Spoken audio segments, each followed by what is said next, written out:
Hello, folks, and welcome to Whitfield. I am your host, Sam Whitfield, recording at NGC Studios, and I want to thank you so much for joining me here today, tonight, wherever you are. And I also want to give a special shout out to the folks who are watching this live stream on Periscope. I'm so sorry that they had to sit through and watch me tinker with all of the audio. It's unfortunate for them that they had to sit through that, but we had some technical difficulties, and I'm very thankful to Trux, my one live viewer here on Periscope, for sitting through and watching me basically do all my technical stuff. So I really appreciate that. Folks, it is the end of the year, and I'm recording this on December 31st, 2016. And I say that because some of you might be listening to this in 2017, but if you are fortunate enough to listen to it on December 31st, this is just my wrap-up end of the year podcast episode. Now, this podcast that I've been doing for TapeWrite.com is, as many of you know, kind of my personal journal and my personal podcast. But for several years now, while hosting the Whitfield Analysis, my primary podcast, I've always done an end-of-the-year show, which doesn't really focus on politics at all. It kind of covers it a little bit, but I mainly talk about my highlights or struggles of the year, whichever. And, I always present myself and what I want to do in the new year. And so this isn't really going to be any different. As I said before, I know that 2016 was a turbulent year for many. I said that in the last episode. But I want to cover some things in this podcast, since this is more of my personal podcast as opposed to just a political commentary one. So we're going to go ahead and do that, and I hope you guys have a good time listening. So the main thing I want to focus on today, ladies and gentlemen, is I want to focus on this whole notion that's been popping up on Facebook that 2016 is somehow the worst year we've ever had.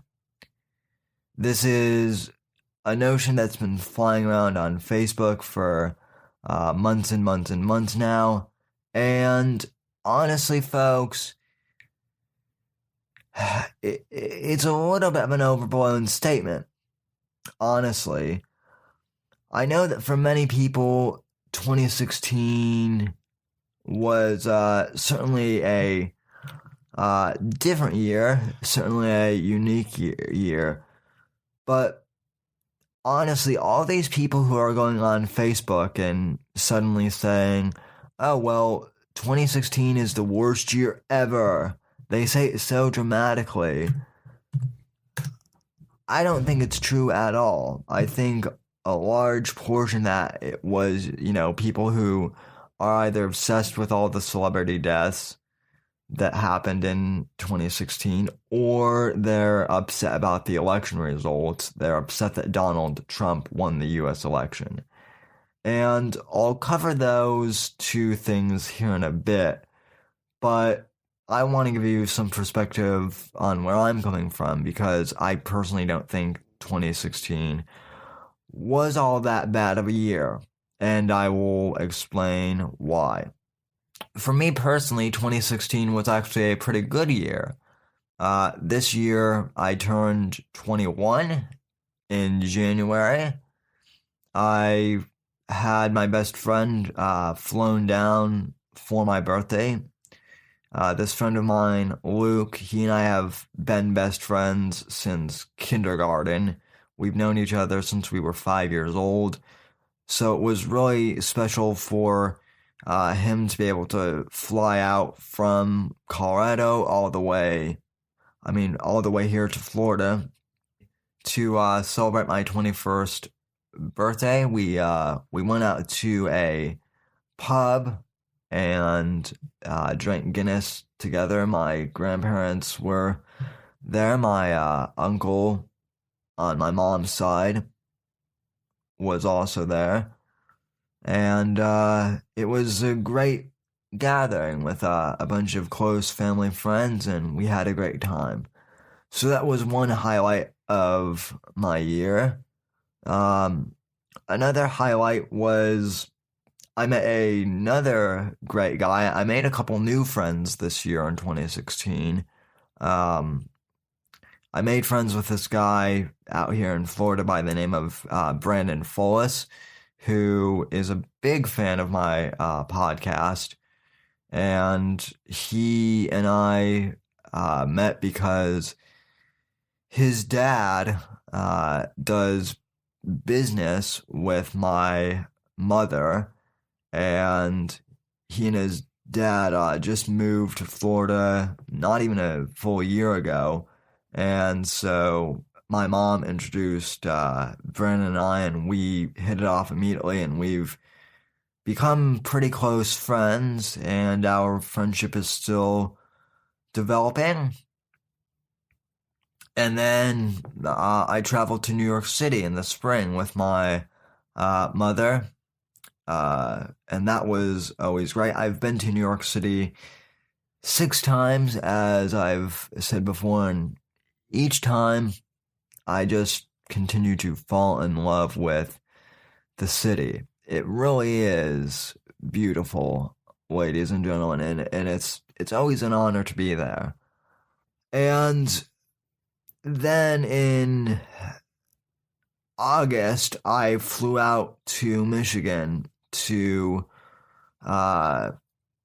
lay my uncle to rest on my dad's side of the family, and we had a memorial service for him, and I'll get to that in just a sec, more in depth.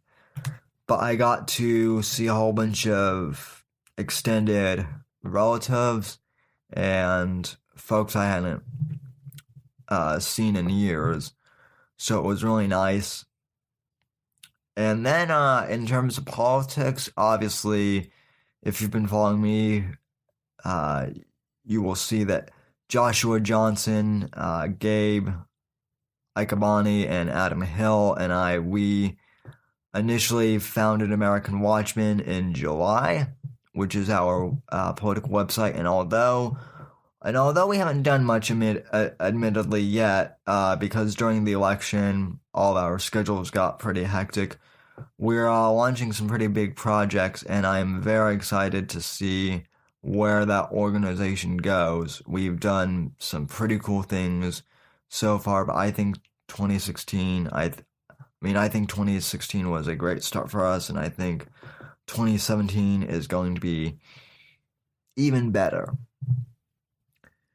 So, all in all, folks, as I've said, 2016 was a pretty good year, so to speak. But yet, people say that on Facebook that this is the worst year ever. Well, I want to break this down a little bit and really examine why that's simply not true, I don't think.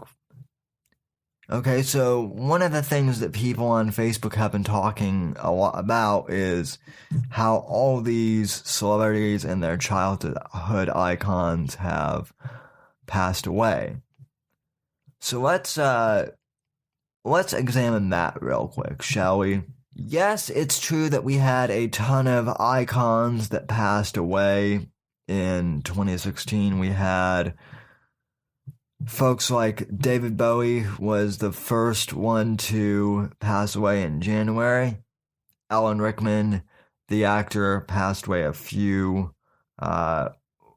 just a few days after David Bowie, in fact. We had Glenn Frey from the Eagles. We had Prince. We had Arnold Palmer. There were so many that passed away, folks. It really is unbelievable. And then, of course, we had Carrie Fisher, Debbie Reynolds, and George Michael. Now, the Carrie Fisher one was really the only one I really got broken up about, just because I'm an avid Star Wars fan, as most of you know, so Carrie Fisher has always had a special place in my heart, and I was really just crushed when I heard that she passed away in the fashion that she did. And yet, at the same time, I was crushed for a day, but yet the day after, I was fine. I was okay. I don't really grieve for celebrities, folks, and that's my overall point. Is, yeah, I think all these celebrity deaths are sad, especially when people who are only in their 50s or early 60s pass away. I think that's the real tragedy of it. But I'm not one to worship celebrity culture. And in fact, Joshua Johnson, my colleague at American Watchman, actually wrote an article about this a few weeks ago. How people, not just in America, but in the Western world, it seems, are so obsessed with celebrity culture that we tend to grieve celebrities more than we do our neighbor when they pass away, or our family or our friends when they pass away. And I think for a lot of people that's, unfortunately true. I think we do get wrapped up in celebrity culture a lot. As one of my guests on the podcast, Josh Lakesh, said earlier this year, he said celebrities are, at the end of the day, celebrities are people just like everyone else. They're mortal like everyone else. So obviously they're going to pass away like everyone else. And I think we tend to forget that celebrities are still mortal people, and although they've influenced our lives, they're not exempt from the rule that everybody dies. And some people, I think, do take celebrity culture a little bit too far. And to say that 2016 was the worst year ever because of that is a little extreme. Let me say that. Okay, now the other thing that people always say in regards to 2016 is, well, 2016 was the worst year ever because of the election, and it was so controversial, and it was so awful, and Donald Trump became president of the United States, and we're now doomed.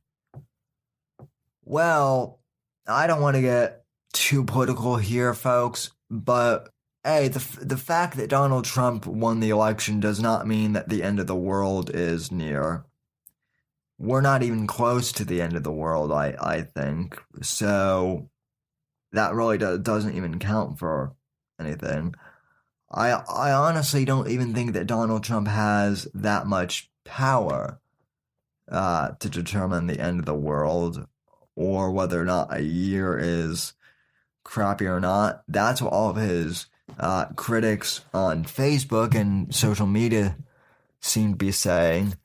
And if that's the case, well then, kudos to him for having that much power.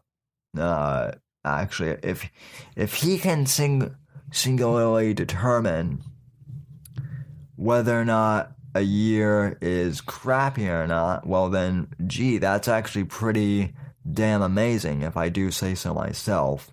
And I'm being facetious here, and I'm being sarcastic because obviously it's ridiculous.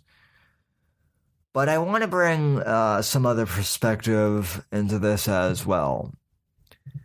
So, prior to the election, the polls were all saying that Hillary Clinton was going to be the victor for the 2016 election, that Trump absolutely had no chance of pulling off his victory whatsoever. And honestly, folks, it looked that way. I think the Vegas odds for Trump winning, if I'm not mistaken, they were like 1 to 1,000 chances that he would win. Okay, that's how low the odds were in Trump's favor, and yet he won.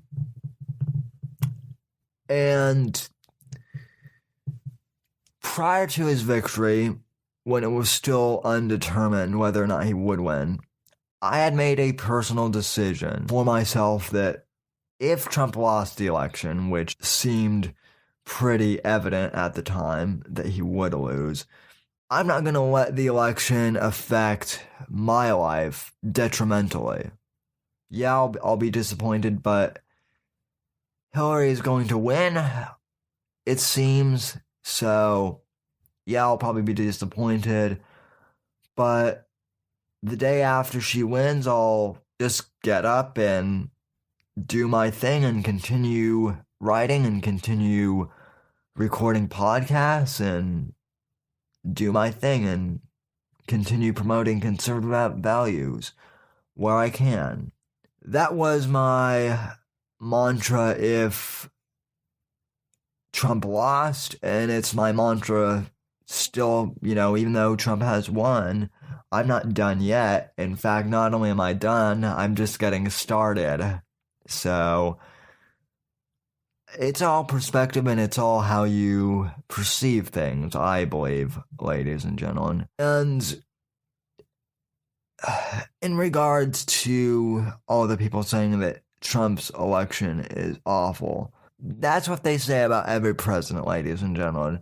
There are always people who are saying that, oh, Bush is going to be the worst president, or Obama is going to be the worst president, or XYZ is going to be the worst president. Fill in the blank with whoever it is. There are always going to be the naysayers. There are always going to be detractors.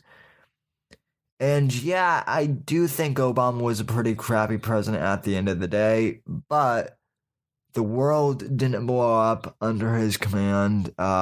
My life didn't change that drastically as a direct result of Obama's presidency. No one died that I personally know as a direct result of Obama. And so, to all those people who are saying that Trump is the worst ever and that we can't possibly survive a Trump administration, if you allow Trump to upset you that much, then I don't know what to tell you. Your life just kind of sucks, I guess. And that's unfortunate for you because I'm going to continue living my life and I'm not going to let it faze me. The other thing in regards to the election that I thought of too, I was listening to Louis C.K., a stand-up comedian, and Louis has this brilliant bit of his that he does. I can't find the audio, otherwise I would have played it here. But it's basically about how there's the rest of the world, there's the third world, and then there's the first world, which consists of America and Europe. And the rest of the world is shitty, right? You have people who basically wake up every day wondering if they're going to die or not. You have people living in third world countries who can't really even get clean water or sanitary food or even food at all. They might be torn by war or hunger or poverty. And so they have real world problems. Here in America and the rest of the world, especially in kind of middle upper class society, our problems tend to be more minute, and we tend to make problems up. I'm butchering the joke, but that's essentially what Louis says in his special, how our biggest problem in modern society seems to be the fact that our smartphones, which are basically pocket-sized computers, our smartphones don't hold enough battery life in the day, that we get down to 20%, by the afternoon. And that's, probably people's biggest, quote unquote, first world problem. Just a very minute thing. So, Trump winning the election, people always like to say, oh, that's so bad. And, America is sexist because Hillary Clinton didn't win. And kind of going off what we were saying, do you guys even realize how impressive it was that Hillary Clinton, a woman, could even be allowed to run for political office? I mean, that's amazing. That is a privilege to be able to run for office. Most countries in the world, they have monarchs or they have dictators or rulers who just decide what their government is going to be, and they really don't have any say in it at all. And if they don't like their leaders, well, then they get ixnayed. And for those of you who are watching this on Periscope, you can see me kind of doing the neck slitting motion. So yeah, we are very blessed to live in a first world society, and I'm personally blessed to live in the United States. Now, does that mean everything in the world is perfect? No, not at all. But I certainly think that our problems pale in comparison to the rest of the world, and I'm blessed. Now, 2016 might not have been the worst year ever. In fact, as I said at the beginning of the podcast, it was a pretty damn good year for me.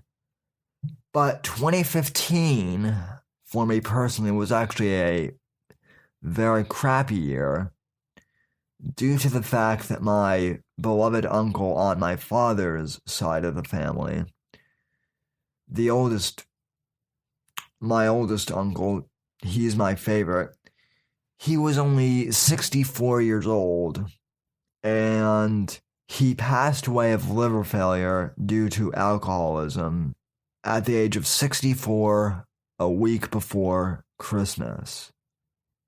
And it devastated me, ladies and gentlemen. It tore my family apart emotionally, and it was really a struggle. That's what a crappy year is. Losing your favorite uncle. Losing a man who you would consider your second father. That's what a shitty year looks like. It's not celebrities dying. It's not your least favorite person winning the election. It's people in your personal lives passing away suddenly. That's what makes a crappy year. And yet, even 2015 was not that crappy of a year. On a grand scale, folks, I would have to say that the crappiest year ever in my life, on a grand scale, I'm not even talking about my life personally, but within my lifetime, rather, the worst year would have to be easily 2001 because of the terror attacks on the World Trade Center on 9/11.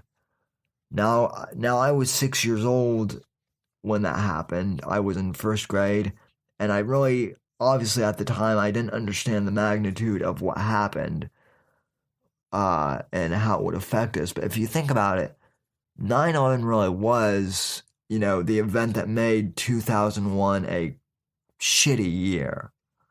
Over 3,000 Americans died.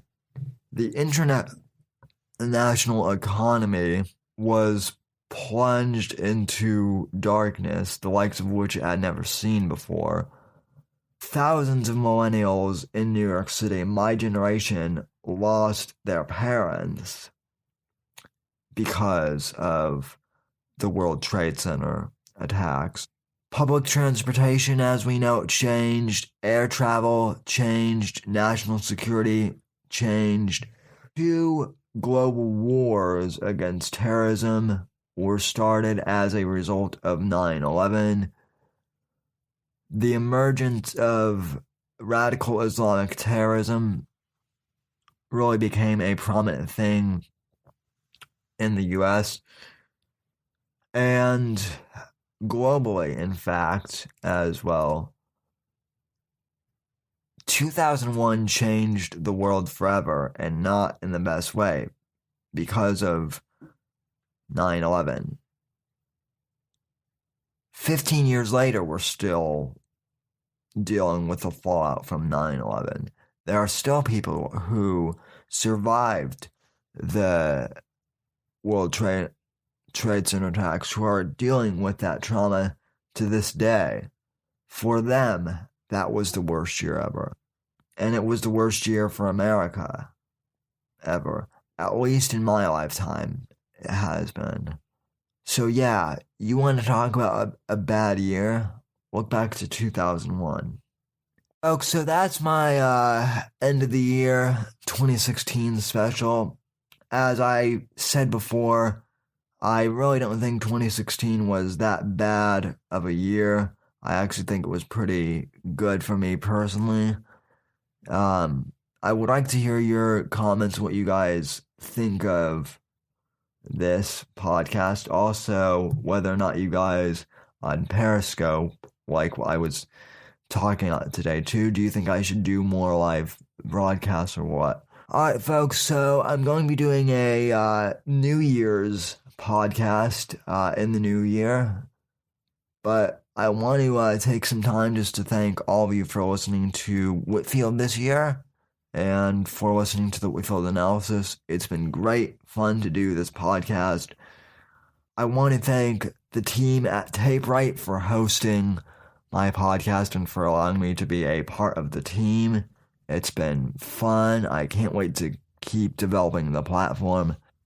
And folks, wherever you are, I want to wish you all a happy new year. God bless, and I'll see you in 2017.